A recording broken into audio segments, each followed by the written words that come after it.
Welcome to Leaders Under Fire in Sports, brought to you by Culture in Sports.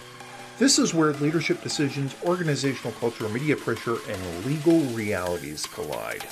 Your hosts are legal expert Bob Boland, myself, crisis communication specialist Jeff Chatterton, and with leadership and culture expert Dr. Jeremy Piasecki. Together with our special guests, we break down the moments that put sports leaders under the microscope and what it really takes to respond with integrity, accountability, and impact. This is the Leaders Under Fire in Sports. Welcome to Leaders Under Fire in Sports, where we go and peel the curtain back behind the scenes and look at all the decisions that get made. Some are great, some are not so great.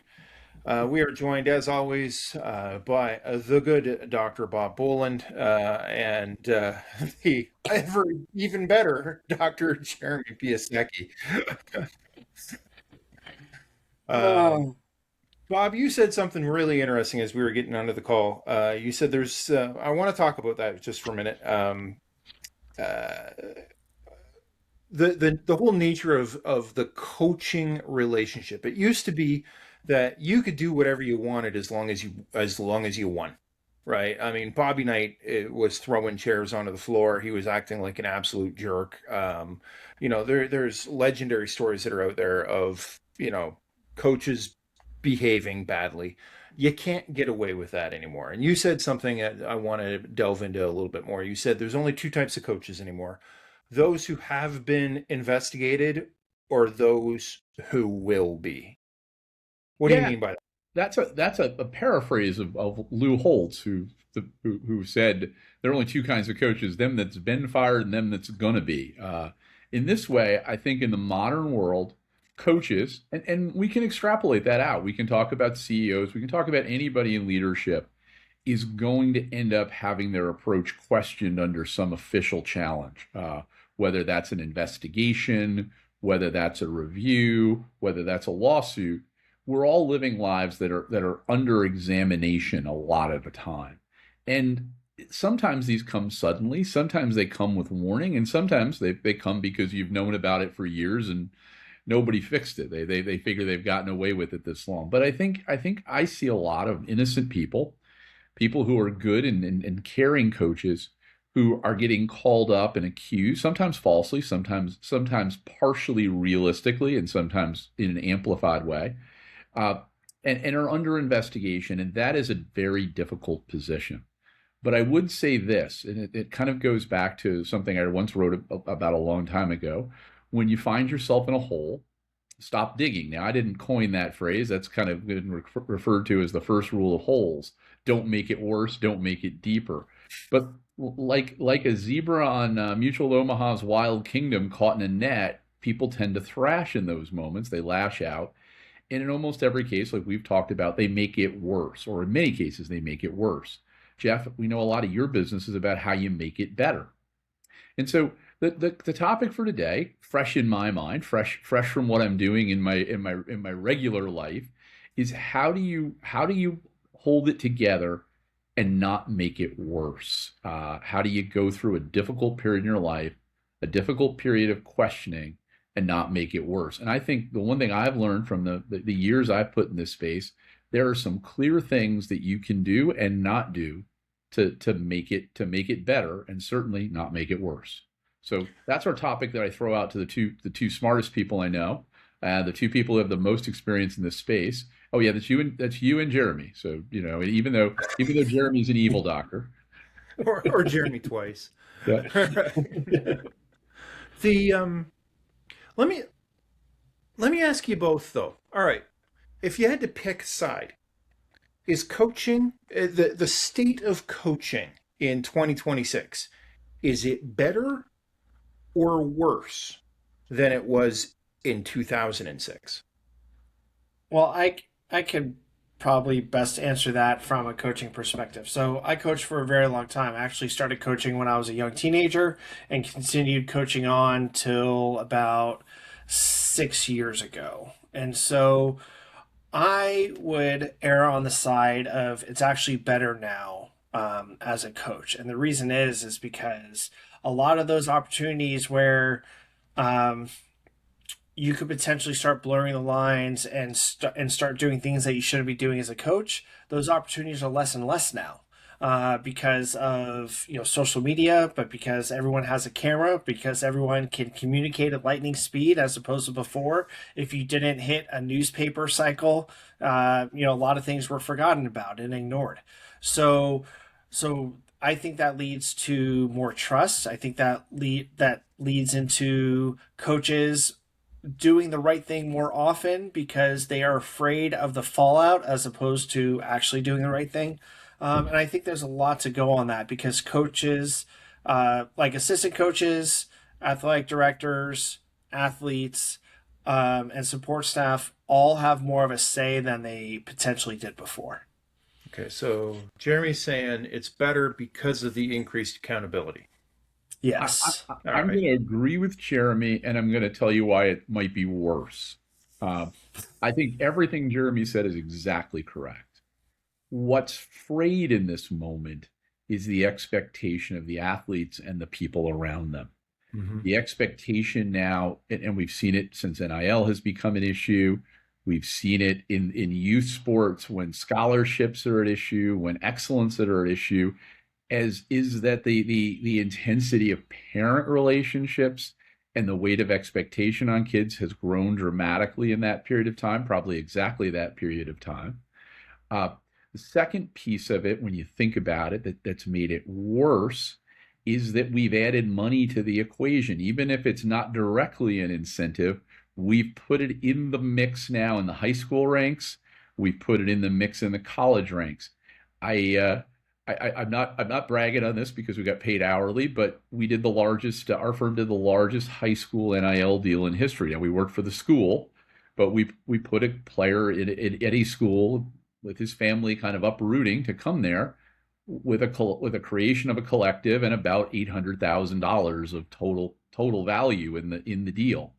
That's a remarkable number. This is also a young man who quadrupled that the next year and going to college, or maybe a bit more than that. So there is money and incentives here that are beyond our expectations. And I think the other problem is we don't know where they really belong because they're showing up inconsistently. Now, to Jeremy's point, where he's exactly right, we've gotten rid of a lot of the bad actors. There is a mechanism, at least, to get rid of bad actors. Coaches who coach for power, coaches who coach to be abusive, coaches who coached as predators. There's a mechanism now in our sports structure to get rid of them.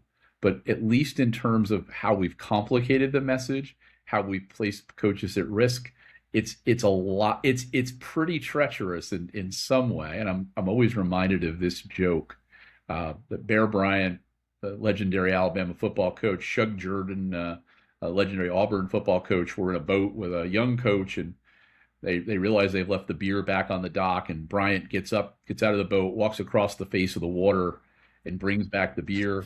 In the next moment, they realize they've left the bait back on the dock, and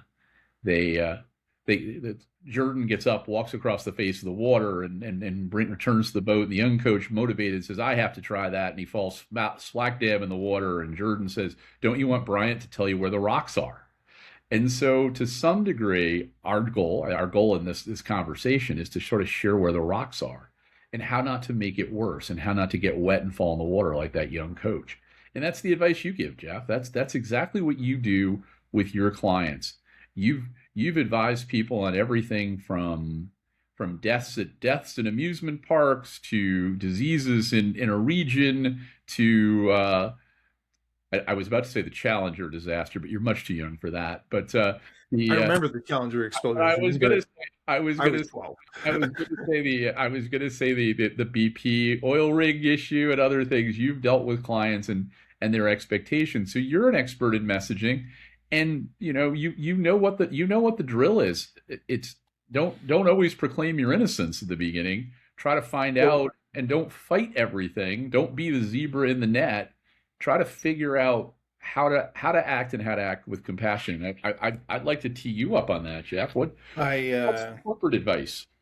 So if we're running around and throwing analogies and stories out there, I will show off my age. You remember Ruben Sierra, the Texas Rangers baseball? Went to the Yankees, I believe, at one point. Was playing for Joe Torre, legendary manager. Did not do well. Ended up getting traded away in disgrace.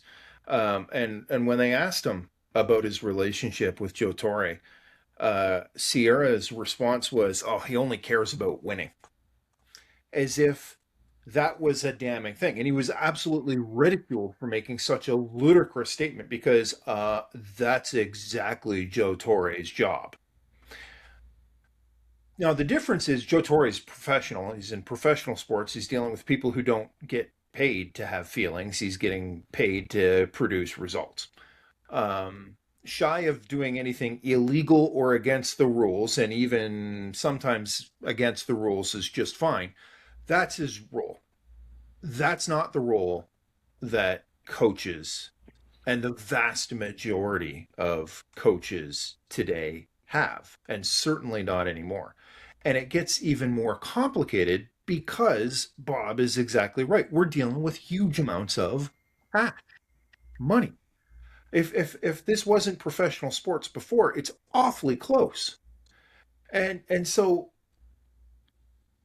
it gets tricky. The first thing I work when I work with at the NCAA level, when I work with amateur sports and the national sports organizations, is I say, you got to remember your job is not to win. Your job is to produce winning athletes. And winning means different things for different people in different organizations. And as much as that feels like a kick in the stomach sometimes, it's true. But you know what? We're the days of win at all costs, especially at amateur sports, are long gone. They just don't exist. The second one, and I'm sure you could expand on this in length, because frankly, you're the former athletic integrity guru for Penn State University in the wake of the largest scandal in NCAA history.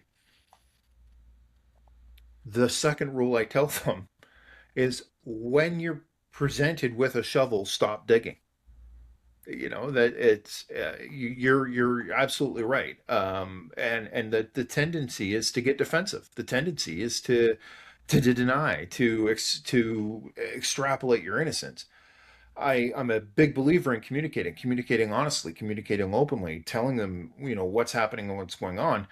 You have to do that without a shred or a hint of defensiveness. Is it defensiveness or pride? What's the thing that stops us in this way? Yeah, well, and one is that's like saying, you know, is it red or is it scarlet? Now, Bob, let me ask you a question. So, say you have a coach that is under investigation and being fired. Uh, One situation is where the coach didn't necessarily do anything nefarious or anything incorrectly. Maybe there's just some bad allegations out there. Then you have a coach who basically did everything, that they're being accused of. And then the third scenario is what if the at a college or university, the athletic director or on a pro sports organization, the GM or the owner wants to fire the head coach because they are under fire and they want to provide a scapegoat and fire someone else. Could you kind of give like a little bit of information about each of those three and why not responding defensively or with pride in any of those scenarios is a good idea? Yeah, well, I think the siren that just went by my window is a good segue to that question, right? The idea that we're coming to it. Let's take them in reverse order. Owners, boosters, people in charge of athletics fire far too often, and they do it for almost now the thrill of firing.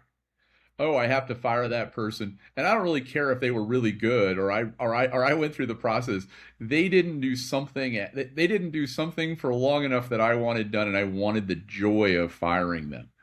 Uh, that is where leaders probably should come in and try to explain that that becomes wildly costly and kind of dumb. But that's almost been ingrained in our business model, right? That we're going to fire coaches too often. The Pittsburgh Steelers moved on from Mike Tomlin this year, although they didn't fire him. They made a parting. And the part of the Steelers' success was their stability, their ability to have a great coach who far outperformed the median coach with resources and without it. I think it's going to be hard for them to replicate that. And Go I ahead think and contrast that to Woody Hayes. on the flip side of that, that's the second scenario, right? The people that really did it, right? They did it, and they did it on national television. Well, if you're representing them, it's kind of the lawyer's conundrum. You do represent guilty people. It's what we do. On the other hand, we try not to do the don't believe your lying eyes, because that doesn't help you recover. Most times that you can improve your behavior. You can ask for forgiveness and you can come back. So on the third question you asked, we fire too often and we do it inappropriately. That creates the problem. In the second case, sometimes there are people that are really guilty and some deserve firing and some deserve to be banned forever. But if it's something less than that, we want to make sure that it doesn't become a cancellation or an end for them. That's part of my job, to walk them through that and to allow them to have another day. In a lot of cases, we want that outcome. And then the first scenario, when you're under question, when you're in the dock, if you will, when the heat is on you, there are some really good things that you can do to voice the right things, to say the right things, to not make things worse. And sometimes you have your lawyer say the wrong things, say the threatening things, say the coercive things. I've worked with that with clients. I tell them, look, let me say that. Don't you say that. You're the best employee in the world. You can say that. I'll make the larger argument. The short answer in our mind is that we have to be prepared for these situations. And almost like using a yoga term or something from Eastern meditation, not to judge them. Try to disconnect and to manage the situation breath by breath, step by step. And usually you can extricate yourself. You can't always extricate yourself with your job. You can't always extricate yourself with your reputation intact without taking a hit. But in almost every case, there's another day to be had, and that's what you're playing for. You got to kind of do that analysis. What are you playing for in the moment? And just like Jeff, I know if you're a CEO in this pressure, you're playing for the moment of, one, can my CEO position survive? Second, can my company survive the blow? And third, how do we manage out of this? And leaders think in those three-dimensional terms, I think, to that question, which is why it's such a great question, Jeremy. It's counterintuitive, and it flies in the face of everything you want to do. If someone comes to you and says, hey, you beat up on your players, or you were taking gambling money, or whatever the allegation is, I don't care. I needed the money to bet. I'm sorry. I was assaulting them, but I love them. Yeah, I was assaulting. It's tough love. The tendency is to deny. I mean, that's hard. That's human nature, right? First off, you can never deny a negative with a negative. It just makes it more memorable. The most famous political quote on earth is, "I did not have sex with that woman, Miss Lewinsky." Right? No one hears the word "didn't." Right? But the advice I typically give is lean into it. If someone is coming to you and you get a phone call from the local media outlet saying, hey, we're investigating that you may have taken gambling money or something, the proper response is bring it on. Absolutely. I stand by my conduct. I welcome an investigation. I look forward to proving my life is an open book, and I want a full, fair, and fast investigation. In the meantime, we're going to go ahead and kick butt tonight. Yep. We are focused on winning on the court. We've talked about this, Jeff, and there are two things that you just say that I have to emphasize and bold and kind of highlight to it. I grew up in an area where we took driver's ed and they told you to steer into a skid. And that was exactly the phrase I've used in a variety of circumstances. Now, you're going to laugh at me because I used it around Urban Meyer when he was at Ohio State. and he was under investigation for not reporting a Title IX incident.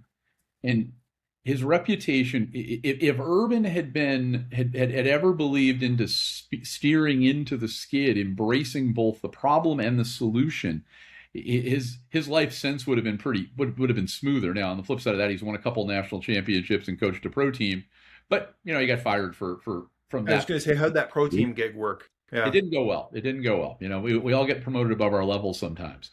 But the flip side of that is, if Urban had been able to steer into the skid and say, look, I care about this. I've educated myself to this. I can solve this problem. I'm the right person to solve this problem because I've educated myself to it and know what I did wrong, know what my mistake was. That would have been a really good answer. And unfortunately, if you maintain the position of denial, you don't have any ability to embrace the solution set, right? So that's an important one for you. So I think much like a crisis, or much like the snow or a skid, steer into it to get out of it. Embrace it, and embrace the chance to prove your truth.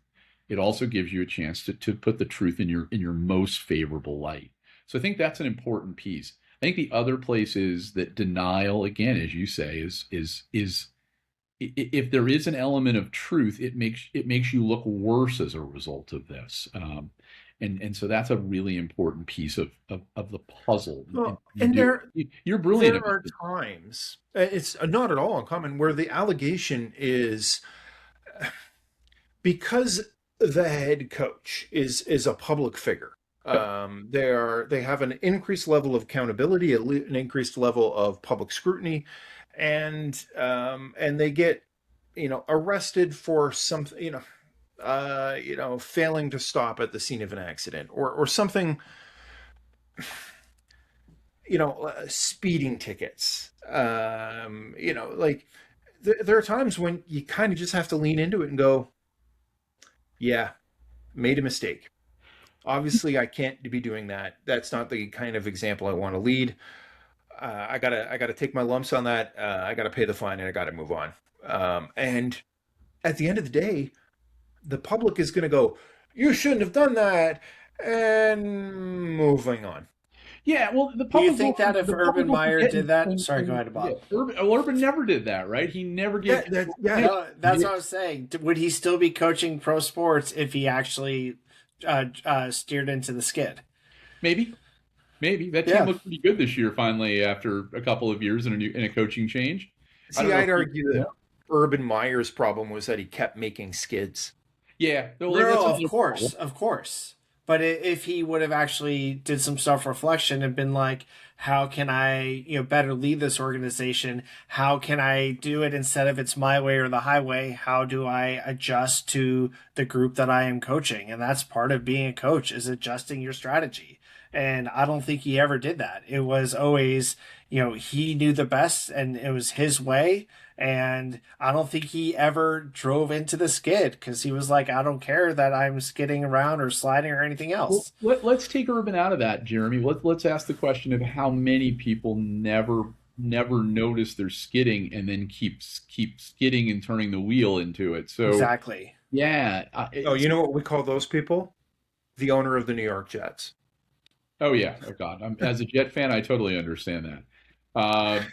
And I just usually follow that with just sell the team to that one. But I think you're exactly right. I was going to pick another weird incident. Probably at the end of Masters Week, and when this video gets seen, and an episode will be heading toward the PGA tournament soon after that. We're into golf season. I was outside. The beautiful spring day. Golf has begun in its full-fledged splendor, and I mostly hate it.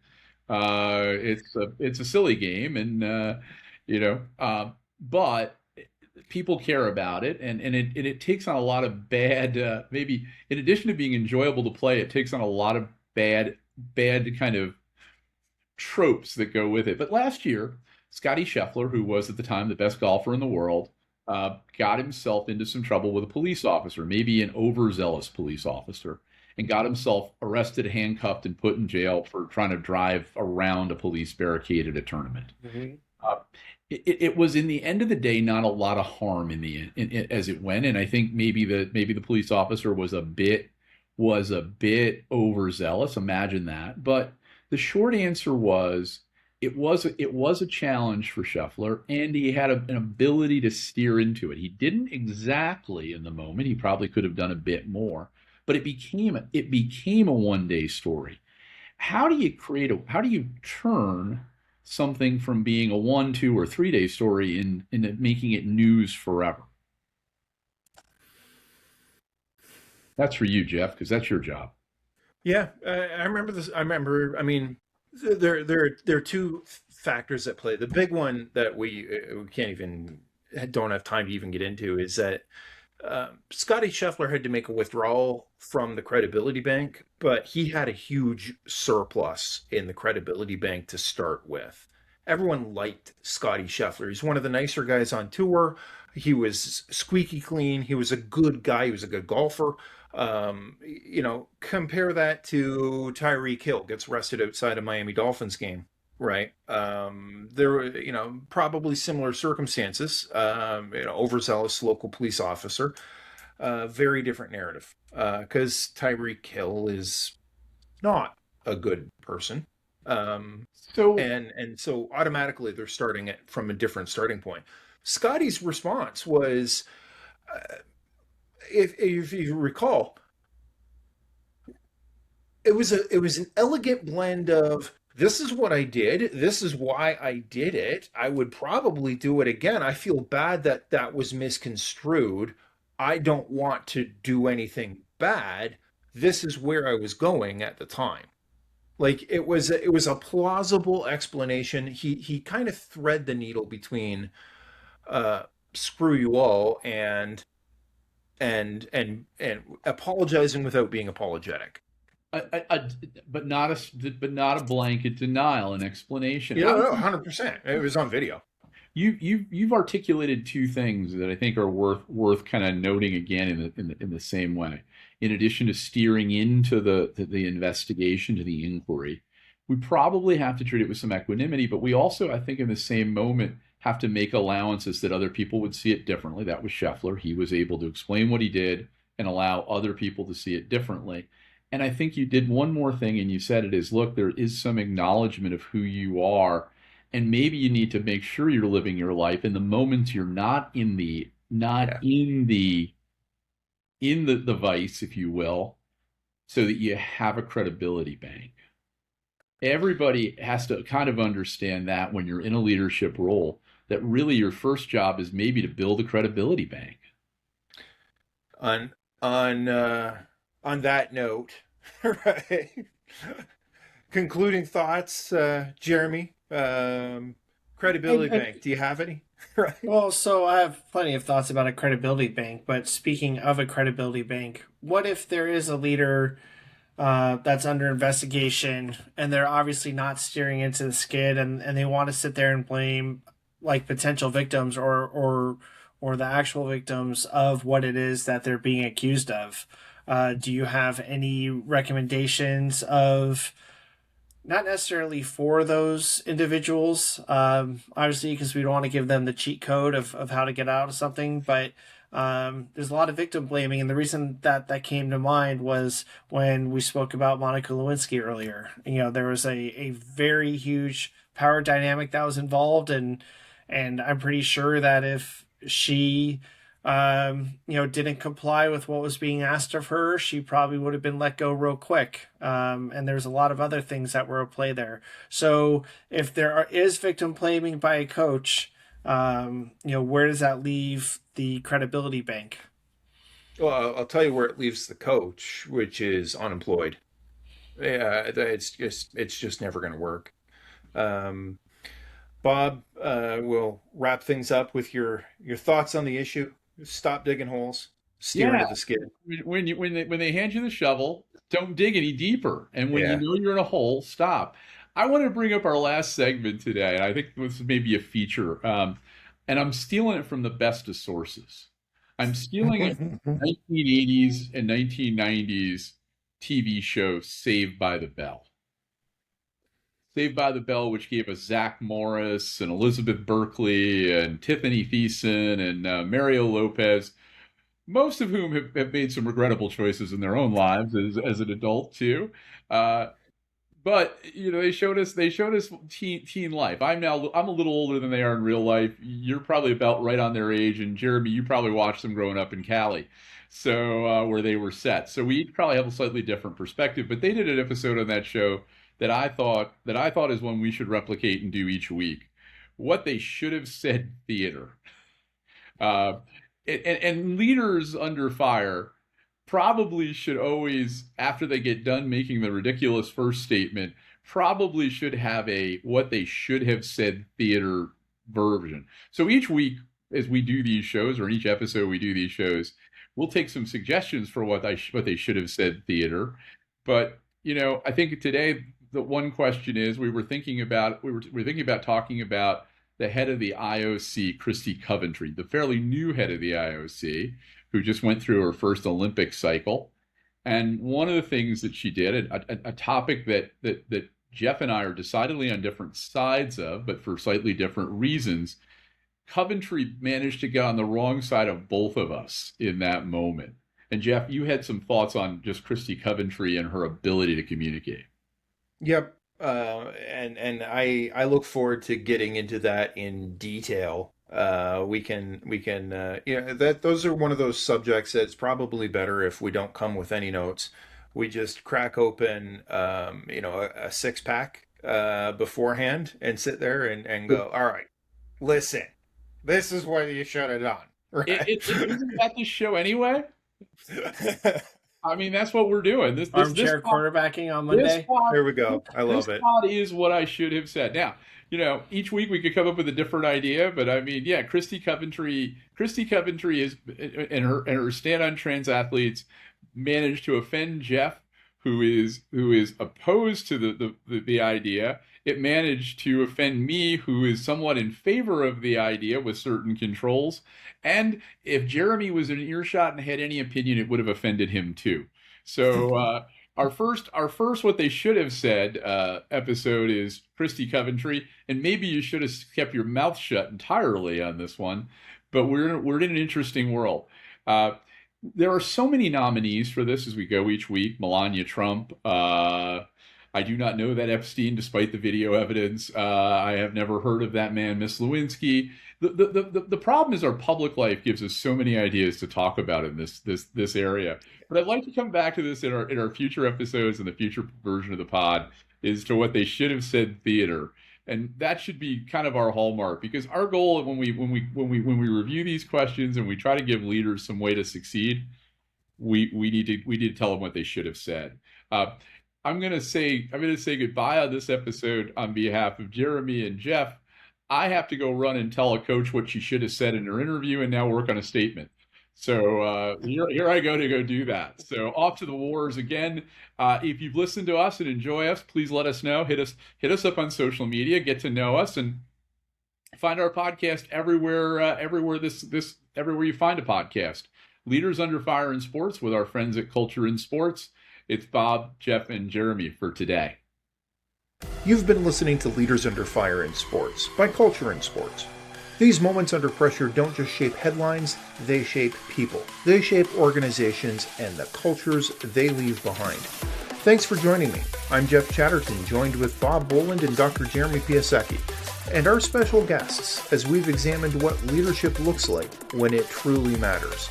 If this conversation challenged the way you think about leadership in sports, we invite you to continue to learn with us at cultureinsports.com.